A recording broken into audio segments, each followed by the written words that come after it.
Welcome to బీజేటీవీ. ముందుగా headlines చూద్దాం. ఆధ్యాత్మిక హబ్ గా ఏపీని తీర్చిదిద్దుతామన్న సీఎం. యోగాంధ్ర కార్యక్రమంలో పాల్గొన్న చంద్రబాబు యోగా ఆరోగ్యానికి ఎంతో మేలు చేస్తుందన్న సీఎం. ఆధ్యాత్మిక పర్యాటక రంగాలకు ప్రాధాన్యం.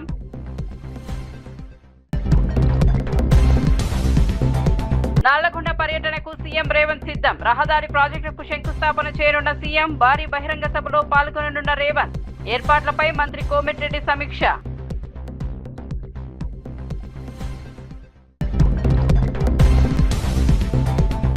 ఒడిశాలో 47,000 కోట్ల ప్రాజెక్టులకు మోదీ శ్రీకారం. తూర్పు భారత్ అభివృద్ధికి కీలక ద్వారమన్న ప్రధాని. రాష్ట్రానికి 20 లక్షల కోట్లు పెట్టుబడి ప్రతిపాదనలు. ద్రౌపది ముర్ముకు జన్మదిన శుభాకాంక్షలు తెలిపిన మోదీ. రైతు కుటుంబానికి అండగా నిలిచిన కేటీఆర్. ఆత్మహత్య చేసుకున్న రైతు కుటుంబానికి 3 లక్షల సాయం. రైతు సమస్యలు పరిష్కరించాలని ప్రభుత్వానికి డిమాండ్. రైతు బీమా పథకం పునరుద్ధరణ కోరిన కేటీఆర్.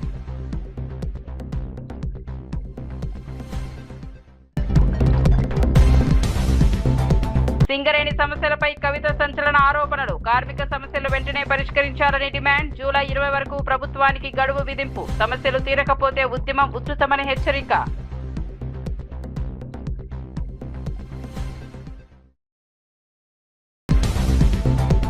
ఆంధ్రప్రదేశ్ ను దేశానికి ఆధ్యాత్మిక హబ్ గా అభివృద్ధి చేస్తామని ముఖ్యమంత్రి చంద్రబాబు నాయుడు అన్నారు. అంతర్జాతీయ యోగా దినోత్సవం సందర్భంగా అమరావతిలోని ఉండవల్లి గుహాల వద్ద నిర్వహించిన యోగాంధ్ర కార్యక్రమంలో ఆయన పాల్గొన్నారు. ప్రముఖ యోగా గురువు బాబా రామ్దేవ్ ఆధ్వర్యంలో నిర్వహించిన యోగా సాధనలు నిర్వహించారు. ఈ సందర్భంగా యోగా వల్ల కలిగే శారీరక మానసిక ప్రయోజనాలను రామ్దేవ్ బాబా సీఎంకు వివరించారు. యోగా భారతీయ సంస్కృతికి ప్రతీక అని, ప్రపంచవ్యాప్తంగా దీనికి ఆదరణ పెరుగుతోందని చంద్రబాబు పేర్కొన్నారు. ఆరోగ్యవంతమైన సమాజ నిర్మాణంలో యోగా కీలక పాత్ర పోషిస్తోందని చెప్పారు. ఆధ్యాత్మిక ఆరోగ్యం, పర్యాటక రంగాల అభివృద్ధికి ప్రభుత్వం ప్రత్యేక ప్రాధాన్యమిస్తోందని వెల్లడించారు. Every year we'll celebrate, we'll showcase it. Why the future city Amaravati, sir? It's the very designation. It's very traditionally connected, and now Swamiji is here participating in all yoga events, sir. What message you would like to give to all countrymen to come to Amaravati, sir? God has given me one more opportunity. I have constructed Cyberabad. You have seen. Today, highest per capita income is Telangana. Most livable city is Hyderabad. That is brownfield city. This is greenfield city. Yes. It will be Hyderabad plus. Country will proud of it. It will be most livable city, happiest city, spiritual city, wealthiest city, and also globally it will be showcasing one of the best futuristic city. No pollution, no diesel, petrol, all these things. Everything green energy. All utilities will be taken through that. Central district cooling. It is all new concepts everywhere. Technology, best practices, innovations, everything will be new. And also Amaravati will be a knowledge hub. Sir, Baba Ramdev is with you. So how yoga play an important role in your life now? Not only my life, for everybody's life. Yeah, for the last 30 years I am watching him. I am working with him. I am telling you, 30 years. But amazing experiment he has done. He is not a guru for India.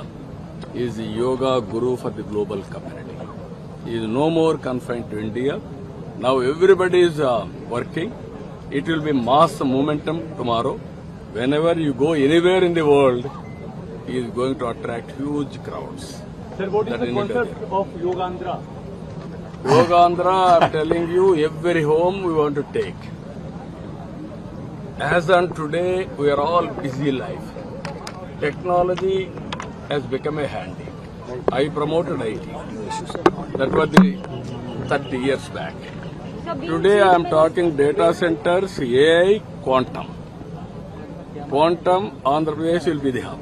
But at the same time, without happiness, technology cannot alone give wealth and everything. India's strength is spirituality. India's strength is family values. That we are all youngsters, people like you are all forgetting the strength of India. We have to rebuild now. నందిగామలో సంచలనం సృష్టించిన భారీ చోరీ కేసును పోలీసులు విజయవంతంగా ఛేదించారు. కాకాని నగర్లోని ఓ ఇంట్లో జరిగిన చోరీ కేసులో 2 అంతర్రాష్ట్ర నేరస్తులను అరెస్ట్ చేశారు. వారి వద్ద నుంచి సుమారు 48,58,000 విలువైన 347 గ్రాముల బంగారం ఆభరణాలు, నగదు, సెల్ ఫోన్లు, నేరానికి ఉపయోగించిన ద్విచక్ర వాహనాన్ని స్వాధీనం చేసుకున్నారు. సాంకేతిక ఆధారాలు, సీసీ కెమెరా ఫుటేజ్ సహాయంతో ప్రత్యేక బృందాలు నిందితులను గుర్తించాయి.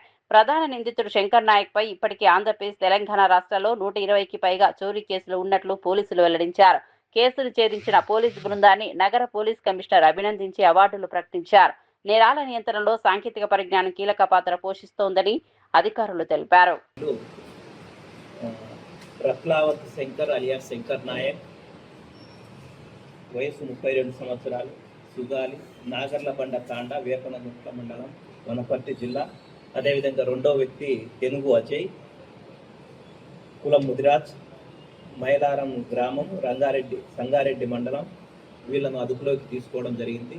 వీళ్ళను పట్టుకొని విచారించగా గత నెల 25వ తేదీన మన నందిగామ పట్టణం కాకాని నగర్లో జరిగినటువంటి దొంగతనం కేసు ఒప్పుకోవడం జరిగింది. వీళ్ళ సమక్షంలో ఈ యొక్క 347 గ్రాముల బంగారు ఆభరణాలు, అదేవిధంగా 1,50,000 క్యాష్ని రికవరీ చేయడం జరిగింది. వీళ్ళను తదుపరి వెరిఫై చేస్తే వీళ్ళకి ఆల్రెడీ తెలంగాణ, ఆంధ్రప్రదేశ్ ప్రాంతాల్లో సుమారుగా 130 నుంచి 140 చోరీ కేసుల్లో ఈ శంకర్ నాయక్ అనే అతను నిందితుడు. అదేవిధంగా ఇతని మీద గతంలో తెలంగాణ రాష్ట్రంలో దాదాపు 4 సార్లు పీడీ యాక్ట్ కూడా పెట్టి జైలు పంపించడం జరిగింది. అదేవిధంగా A3 తెనుగు అజయ్ మీద తెలంగాణ రాష్ట్రంలో సుమారు 8 కేసులు, డ్రగ్స్ సంబంధించిన కేసులు, చోరీ కేసులు ఇతని మీద నమోదు కాబడ్డాయి. ఈరోజు వీళ్ళను పట్టుకొని యాజ్ పర్ ప్రొసీజర్ ప్రకారంగా కోర్టులో ప్రొడ్యూస్ చేయడం జరుగుతుంది. వీళ్ళ నుంచి వీళ్ళను పట్టుకోవడంలో చాకచక్యం ప్రదర్శించినటువంటి మన టౌన్ సిఐ PCను, అదేవిధంగా వాళ్ళ సిబ్బంది బి మోహన్ రావు, అదేవిధంగా టెక్నికల్ SI. ఆదిలాబాద్ జిల్లా పొన్నగ్రామంలో ఆత్మహత్య చేసుకున్న రైతు పాండురంగ్ కుటుంబాన్ని బీఆర్ఎస్ వర్కింగ్ ప్రెసిడెంట్ కేటీఆర్ పరామర్శించారు. బాధిత కుటుంబానికి పార్టీ తరపున 3 లక్షల ఆర్థిక సహాయం అందజేశారు. అనంతరం మాట్లాడిన కేసీఆర్ హయాంలో రైతు సంక్షేమ పథకాల వల్ల రైతుల ఆత్మహత్యలు తగ్గాయని గుర్తు చేశారు. కాంగ్రెస్ ప్రభుత్వం వచ్చిన తర్వాత రైతుల పరిస్థితి మళ్లీ దయనీయంగా మారిందని ఆరోపించారు. రైతుల సమస్యలను వెంటనే పరిష్కరించాలని ప్రభుత్వాన్ని డిమాండ్ చేశారు. రైతు బీమా పథకాన్ని పునరుద్ధరించాలని కోరారు. రైతులపై రాజకీయ కక్షలు తీర్చుకోవద్దని ప్రభుత్వానికి హితవు పలికారు. రైతు కుటుంబాలకు భరోసా కల్పించాల్సిన బాధ్యత ప్రభుత్వంపై ఉందని స్పష్టం చేశారు. ఈ దౌర్భాగ్యపు కాంగ్రెస్ ప్రభుత్వం వచ్చిన తర్వాత ఇవాళ కుటుంబాలు మళ్ళీ ఒకసారి 3 పిల్లలు, భార్య, చిన్న పిల్లలు, అందరు ఇంకా చదువుకుంటున్న వయసులో ఉన్నోళ్ళు, వాళ్ళందరూ రోడ్డున పడే పరిస్థితి వచ్చింది. ఎన్ని ఎకరాల పొలం ఉన్నా, ఎంత పంట కష్టపడి పండించినా, ప్రభుత్వం రైతు బంధు ఇవ్వకపోయినా ఇవాళ మరి అమ్ముకుందామంటే కూడా కనీసం కొనేటోడు లేకపోతే ఆగమైపోయే పరిస్థితి మళ్ళీ ఒకసారి వచ్చింది. అందుకే రాష్ట్ర ప్రభుత్వానికి మా పార్టీ తరఫున ఏదో కొంత సాయం చేసినాం. ఒక 3 లక్షల రూపాయల కుటుంబానికి అండగా ఉండాలని చెప్పి పాండురంగ గారి కుటుంబానికి సాయం చేసినాం. కానీ ఇది ఏ కోశాన సరిపోదు. వాళ్ళకున్న అప్పులకు, వాళ్ళకున్న అవస్థలకు కనీసం మీరు రైతు బీమా కూడా ప్రీమియం కడతలేరు. ఇవాళ 7,000 రైతు బీమా మరి క్లెయిమ్స్ ఇంకా పెండింగ్ లో ఉన్నాయి. మీరు పైసలు కట్టలే ప్రభుత్వం. కేసీఆర్ గారు ఒక మంచి ఆలోచన చూడబెట్టిన కార్యక్రమం.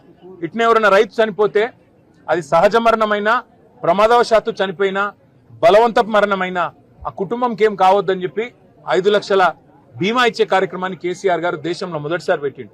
ఇలా దానికి కూడా ప్రీమియం కట్టడానికి మీకు మనసు వస్తలేదు. ఎందుకంటే మీకు బాధ ఏమంటే రైతు బీమా అంటే కేసీఆర్ యాదికి వస్తాడు, రైతు బంధు అంటే కేసీఆర్ యాదికి వస్తాడు, 24 గంటల కరెంట్ అంటే కేసీఆర్ యాదికి వస్తాడు. మేము ప్రభుత్వానికి చేతులు జోడించి చెప్పేది, ఎలక్షన్లప్పుడు రాజకీయాలు చేద్దాం, ఎలక్షన్లప్పుడు కొట్లాడుకుందాం. ప్రజలు ఎవరిని గెలిపిస్తే వాళ్ళు కుర్చీలో కూర్చుంటారు. కానీ మా మీద కోపం ఇవాళ రైతుల మీద తీయకండి. కేసీఆర్ పెట్టిన పథకం మీకు ఇష్టం లేకపోతే పేరు మార్చుకో, ఇందిరమ్మ బంధన్ పెట్టుకో, ఇంకో బంధన్ పెట్టుకో, ఏదో ఒకటి పెట్టుకో. కానీ పైసలు ఇవ్వు, కొను, పంటలు కొను, జొన్నలు కొను, వడ్లు కొను, వెంటనే పైసలు వెయ్యు. అంతేగాని ఈ రకంగా రాచి రంపాన పెట్టి మరి ఆ కుటుంబాన్ని ఇబ్బంది పెట్టవద్దు. పాండురంగ గారి కుటుంబానికి తప్పకుండా న్యాయం చేసేదాకా వదిలిపెట్టం. నేను ఆ కుటుంబానికి మాట ఇచ్చిన. 3 పిల్లలు ఉన్నారు, చదువుకుంటున్నారు. నేను వారికి మాట ఇచ్చాను, ప్రభుత్వం మెడలు వంచైనా సరే మీకు నష్టపరిహారం ఇప్పిస్తామని చెప్పాం. 25 లక్షల రూపాయలు ఇచ్చి తీరాల్సిందే. ఒక్కొక్క రైతు ఎవరైతే చనిపోయినాడో ఇవి ఖచ్చితంగా ప్రభుత్వము మరి ఉద్దేశపూర్వకంగా పంటలు కొనకపోవడం వల్ల, ప్రభుత్వం మీరు కావలసుకునే ఇవాళ పంటలు కొనకుండా ఎగ్గొట్టడం వల్ల, మీరు తప్పించుకునే ధోరణి అవలంబించడం వల్లనే రైతులు ఇవాళ మరి మార్కెట్ యార్డ్లలోనే విషం దాగి చచ్చిపోయే రోజులు వచ్చినాయి. అందుకే ఆ కుటుంబానికి న్యాయం జరిగేదాకా మా ఎమ్మెల్యే అనిల్ జాదవ్ గారు, పెద్దలు జోగు రామన్న గారు, మా ఆసిఫాబాద్ ఎమ్మెల్యే శ్రీమతి కోవా లక్ష్మి గారు, మేమందరం కూడా ఈ జిల్లా నాయకత్వం మొత్తం, మా రాష్ట్ర నాయకత్వం కూడా అండగా ఉంటుంది. అంతర్జాతీయ యోగా దినోత్సవం సందర్భంగా యోగాపై ప్రజల్లో అవగాహన పెంచాలని బీజేపీ నేత ఎన్ రామచంద్రరావు పిలుపునిచ్చారు. యోగా కేవలం శారీరక ఆరోగ్యానికే కాకుండా మానసిక ప్రశాంతతకు కూడా ఎంతో ఉపయోగపడుతుందని చెప్పారు. ముఖ్యంగా విద్యార్థుల్లో ఒత్తిడి, డిప్రెషన్ తగ్గించడంలో యోగా కీలక పాత్ర పోషిస్తుందని పేర్కొన్నారు. ప్రతి ఇంట్లో పిల్లలు, తల్లిదండ్రులు యోగాను నిత్య జీవితంలో భాగం చేసుకోవాలని సూచించారు. వృద్ధాప్యంలో కూడా ఆరోగ్యంగా ఉండేందుకు యోగా ఎంతో దోహదపడుతుందని తెలిపారు. యోగాను భారతదేశం ప్రపంచానికి అందించిన గొప్ప సంపదగా అభివర్ణించారు. ఇందిరా పార్క్ లో జరిగే యోగా దినోత్సవ కార్యక్రమంలో ప్రజలు పెద్ద ఎత్తున పాల్గొనాలని ఆయన పిలుపునిచ్చారు. సామాజిక సంతులన కోసం కూడా యోగా మనం అవసరం ఉంది. ఒక వ్యక్తిగత నిర్మాణంలో, మన పర్సనాలిటీ డెవలప్మెంట్లో ఒక యాంటీ డిప్రెషన్గా ఈ యొక్క యోగా మనకు పనిచేస్తుందని చెప్పేసి కూడా విద్యార్థులందరూ కూడా ఇళ్లలో ఒక యోగాభ్యాసం చేయాలి. వాళ్ళ తల్లిదండ్రులు కూడా వారికి ఎంకరేజ్ చేయాల్సిన అవసరం ఉన్నది. కాబట్టి ఈ యోగా అందరం చేస్తే స్వస్థ భారత్ అనేటటువంటి ఒక ఏదైతే కళను మనం ఉంటున్నామో, స్వచ్ఛ భారత్, స్వస్థ భారత్, ఖేలో భారత్ అనేటటువంటి అనేక ఈరోజు కార్యక్రమాలతో నరేంద్ర మోదీ గారు మన ముందు వచ్చారు. కాబట్టి అవన్నీ దాన్ని ముందు తీసుకుపోతూ ప్రతి సంవత్సరం కూడా చూస్తున్నాను యోగాలో పాల్గొనేటటువంటి ఒక సంఖ్య పెరుగుతూ ఉన్నది. ఈ సంఖ్య ఇంకా పెరుగుతూనే ఉండాలి. ప్రతి ఇళ్లలో పిల్లలు యోగా చేసుకుంటే తప్పకుండా పూర్తి నమ్మకం ఉన్నది రాబోయే రోజుల్లో ఏవైతే డిప్రెషన్స్తో పిల్లలు చాలామంది ఈరోజు వాళ్ళు బాధపడుతూ ఉన్నారో వాటన్నిటిగా దూరం అయ్యే అవకాశాలు ఉన్నాయి. వృద్ధాప్యంలో కూడా యాంటీ ఏజింగ్ కింద కూడా యోగా పనికొస్తుందని చెప్పేసి కూడా మీ అందరికీ తెలియజేస్తూ, మరి కిషన్ రెడ్డి గారు ఇంత ఈ పెద్ద కార్యక్రమాన్ని మీ అందరూ నిర్వహించుకున్నారు. మరి రేపు కూడా ఇందిరా పార్క్లో యోగా దినాన్ని మేము అందరం జరుపుకుంటున్నాము. మీరు తప్పకుండా అక్కడ పాల్గొనాల్సిందిగా మీ అందరిని కోరుతూ, మరి అవకాశం ఇచ్చినటువంటి నిర్వాహకులకు నాకు ప్రత్యేకమైన ధన్యవాదాలు చెప్తున్నాను. భారత్. హైదరాబాద్ నగరంలో ట్రాఫిక్ సమస్యలను తగ్గించేందుకు అండర్ గ్రౌండ్ రోడ్ల నిర్మాణాన్ని చేపట్టనున్నట్లు మంత్రి శ్రీధర్ బాబు ప్రకటించారు. హైదరాబాద్ ఎకనామిక్ ఫోరం 2026లో పాల్గొన్న ఆయన నగరాన్ని దేశంలోని అగ్రగామి ఇన్నోవేషన్ హబ్ గా తీర్చిదిద్దడమే సీఎం రేవంత్ రెడ్డి లక్ష్యమని తెలిపారు. Tata institute of fundamental research సహకారంతో quantum computing centre of excellence ఏర్పాటు చేయనున్నట్టు వెల్లడించారు. టీ హబ్, టీవర్క్స్ వంటి సంస్థలు స్టార్టప్లకు బలమైన వేదికలుగా మారాయని పేర్కొన్నారు. హైదరాబాద్ కు చెందిన ఓ స్టార్టప్ అంతరిక్షంలో ఏఐ ల్యాబ్ ను పంపేందుకు సిద్ధమవుతుందని తెలిపారు. భవిష్యత్ సాంకేతికతలకు కేంద్రంగా హైదరాబాద్ ను అభివృద్ధి చేయడంపై ప్రభుత్వం ప్రత్యేక దృష్టి పెట్టిందన్నారు. I still think that India is a young country. When you compare with the legacies of US or the European countries or with the China, which they have a solid background of a freedom country passing over 400 to 500 years. And here we are in Hyderabad, what we are discussing, what we are trying to build, especially in the Hyderabad Economic Forum, what they are trying to breed the young entrepreneurs to make the successful journeys, what the young Hyderabad Economic Forum are trying to handle the young entrepreneurs, the young innovators for tomorrow's world, and see that how we can shape ourselves for tomorrow's world. ప్రజల భూ హక్కుల పరిరక్షణ లక్ష్యంగా revenue శాఖలో విప్లవాత్మక సంస్కరణలు తీసుకొచ్చామని మంత్రి అనకాని సత్యప్రసాద్ తెలిపారు. సచివాలయంలో నిర్వహించిన మీడియా సమావేశంలో ఆయన మాట్లాడుతూ రాష్ట్ర వ్యాప్తంగా వివాదాస్పదంగా ఉన్న సుమారు 1.90 లక్షల ఎకరాల డాట్ ల్యాండ్ సమస్యను త్వరలో పరిష్కరించనున్నట్లు వెల్లడించారు. ఎన్నో ఏళ్లుగా పెండింగ్ లో ఉన్న ఈ సమస్యకు శాశ్వత పరిష్కారం చూపేందుకు ప్రభుత్వం చర్యలు తీసుకుంటోందన్నారు. గత ప్రభుత్వం భూ యాజమాన్య హక్కులపై ప్రజల్లో అనుమానాలు సృష్టించిందని విమర్శించారు. ప్రస్తుతం ప్రజలకు పూర్తి నమ్మకం కల్పించే విధంగా సంస్కరణలు అమలు చేస్తున్నామని తెలిపారు. రాష్ట్రంలో మార్కెట్ భూముల ధరలు పెంచే ప్రతిపాదన ప్రస్తుతం ప్రభుత్వ పరిశీలనలో లేదని స్పష్టం చేశారు. మెరుగుపడే విధంగా రూపకల్పన చేశారు. దాన్ని కూడా అంతా వెరిఫికేషన్ చేసి ఒక ప్రత్యేక సాఫ్ట్వేర్ పెట్టి దాని ద్వారా మేము త్వరలో దాని పరిష్కారం కూడా మేము చేయబోతా ఉన్నాం. అలాగే గ్రామ కంటాల్లో అయితే ఇళ్ల సమస్య ఉంది, ఎప్పటి నుంచో ఉంది, ఇళ్ల స్థలాల రిజిస్ట్రేషన్ కానీ ఇది కూడా ఒక చరిత్ర. ఇప్పుడు కూడా ఎవరు ఆలోచించలేదు, ఇప్పుడు ఇబ్బంది పడతా ఉన్నారు. వాళ్ళకు కూడా ఇళ్లకు రిజిస్ట్రేషన్ చేసుకునే విధంగా ఈ అవకాశం కల్పించాం. ఎప్పటి నుంచో వచ్చిన ఇళ్ల పట్టాలు ఉన్నాయి, ఆటోమేటిక్గా 10 సంవత్సరాలు పూర్తయితే ఆటోమేటిక్గా మళ్ళీ డేట్ వెళ్ళి అప్లై చేసుకునే విధంగా లేకుండా వాళ్ళకి ఏమన్నా ట్యాక్స్ కట్టినటువంటిది కానీ ఒరిజినల్ పట్టా కానీ ఉంటే ఆటోమేటిక్ రిజిస్టర్ చేసే విధంగా దీన్ని కూడా మేము 2 సంవత్సరాలు చేయాలని కుదించాలని చెప్పేసి గౌరవ ముఖ్యమంత్రిగా చెప్తా ఉన్నా. కానీ దాన్ని చట్టం చేయాలి కాబట్టి చట్టంలో మార్పులు తేవాలి కాబట్టి ఆ ఆలోచన కూడా మాకుంది. అంటే 2 సంవత్సరాలకి హక్కు కల్పించే విధంగా ఇట్లా ఎన్నో మార్పులు ఎన్నో కార్యక్రమాలు చేసే విధంగా ప్లస్ ఎన్ఓసి కూడా అవసరం లేకుండా డైరెక్ట్ రిజిస్టర్ చేసే విధంగా ఈ కార్యక్రమం కూడా 10 సంవత్సరాలు పూర్తయిన తర్వాత మళ్ళీ ఎన్ఓసికి వేరే ఆఫీస్కి వెళ్ళాల్సిన అవసరమే లేదు. క్లియర్ కట్ గైడ్లైన్స్ ఇచ్చాం. ప్రధానమంత్రి వికసిత్ భారత్ రోజ్గార్ యోజన కార్మికులకు ఆర్థిక భరోసా కల్పిస్తున్న కీలక పథకమని మంత్రి కందుల దుర్గేష్ అన్నారు. తూర్పు గోదావరి జిల్లాలో పథకం లబ్ధిదారులకు ప్రోత్సాహక నిధులు పంపిణీ చేశారు. ఈ కార్యక్రమంలో ఎమ్మెల్యే బుచ్చయ్య చౌదరి, ఎమ్మెల్సీ సోము వీర్రాజు పాల్గొన్నారు. మరోవైపు విజయనగరం కలెక్టరేట్ లో జరిగిన కార్యక్రమంలో ఎంపీ కలిశెట్టి అప్పలనాయుడు మాట్లాడుతూ ఉపాధి రంగంలో ఇది చారిత్రాత్మక ముందడుగని పేర్కొన్నారు. యువతకు ఉపాధి అవకాశాలు కల్పించేందుకు ప్రధాని మోదీ నిరంతరం కృషి చేస్తున్నారని తెలిపారు. పరిశ్రమలు, ఉద్యోగ అవకాశాల పెంపుతో వికసిత్ భారత్ లక్ష్య సాధనకు ఈ పథకం దోహదపడుతుందని అభిప్రాయపడ్డారు.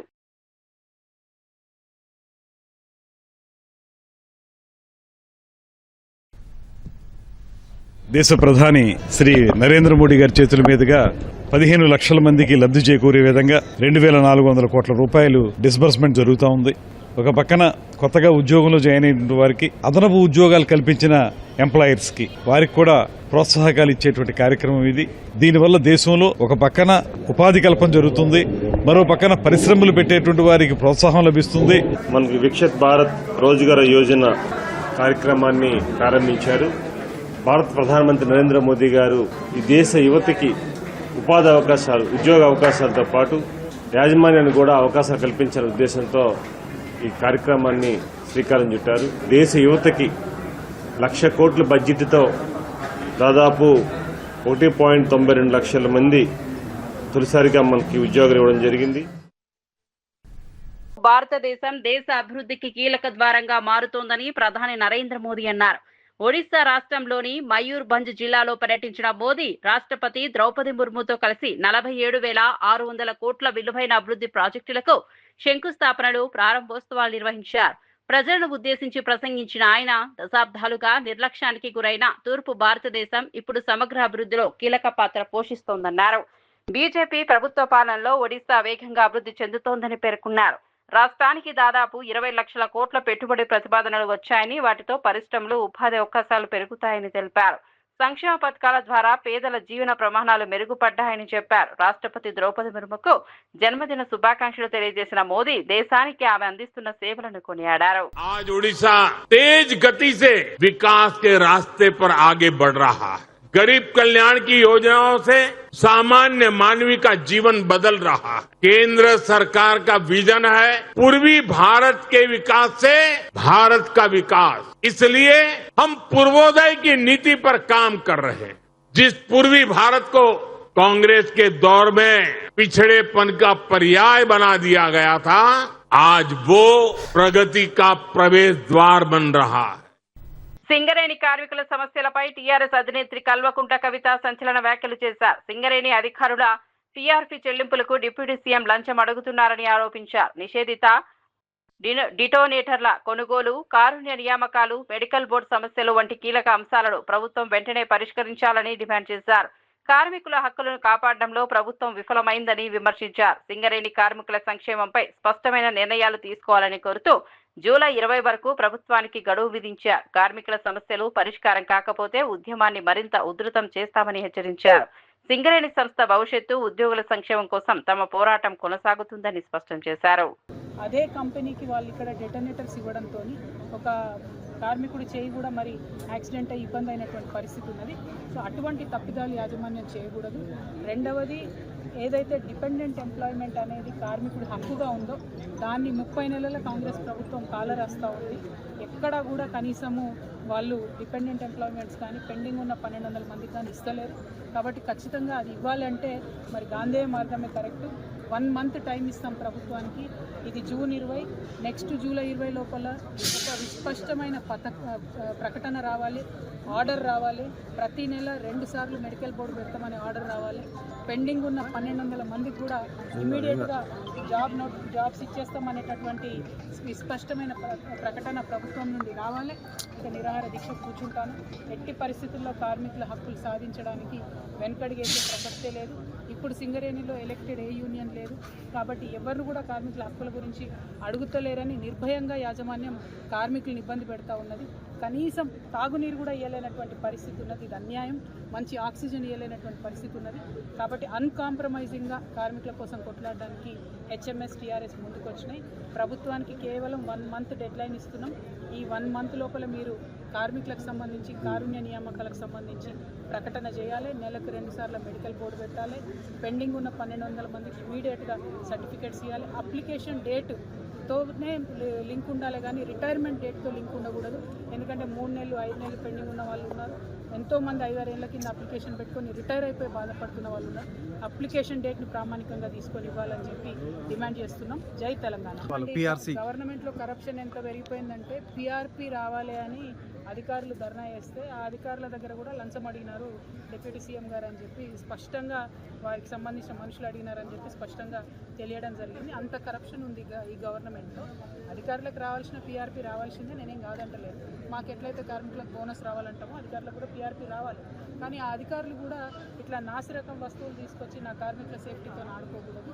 ఎట్ ద సేమ్ టైం ఇప్పుడు ఒక కట్టర్ ఉన్నాడు అనుకోండి, ఆయనకు ఆ కటింగ్ మెషిన్ కావాల్సిన బిట్స్ ఇస్తలేరు, ఆ మొలలు ఇస్తలేరు, ఆ కనీసం షూస్ 6 నెలలు కూడా ఉంటలేవు, గ్లౌజులు నెల లోపల పాడైపోతున్నాయి, ఆ లైట్లు పనిచేస్తలేవు, ఏదైతే సేఫ్టీ ల్యాంప్ తీసుకుపోతారో దానికి స్పేర్ పార్ట్స్ లేవు.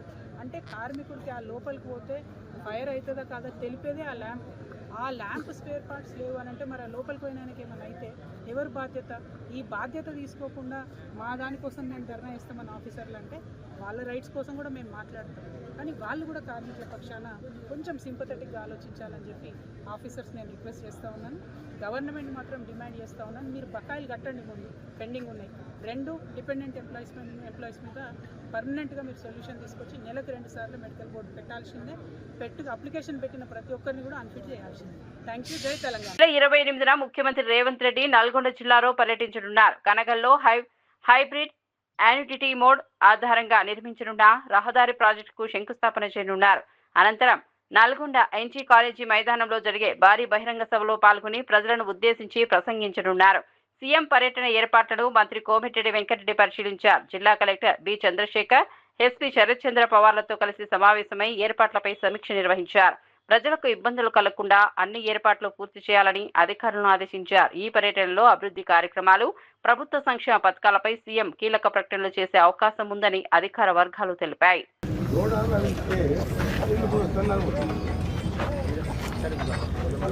మ్యారేజ్ బాగుంది.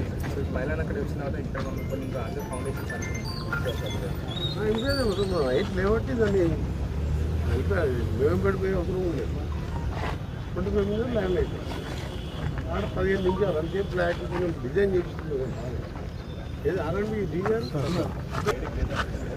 బస్ వస్తుంది. అందులోకి కాను టీటీ చెట్టులో ఎక్కడ ఉంటుంది ఎక్కడ ఎస్పీ గారు ఆయన రెండుగా తెచ్చిపోతుంది. ఈ పబ్లిక్ కింద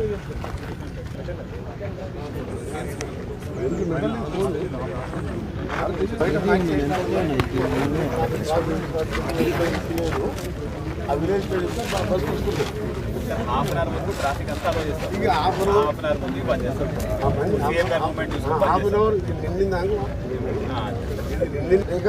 ఎప్పుడైనా ఖమ్మం అనుకుంది ఫుల్ నిండిందాకనే వెళ్తాం. ఎందుకంటే దానికి 35-40 minutes వెళ్తాం. ఫుల్ బ్యాగ్ వేయగానే వెళ్తాం. హాఫ్ అన్ అవర్ ముందు ఆపేసి మొత్తం నింపుడే.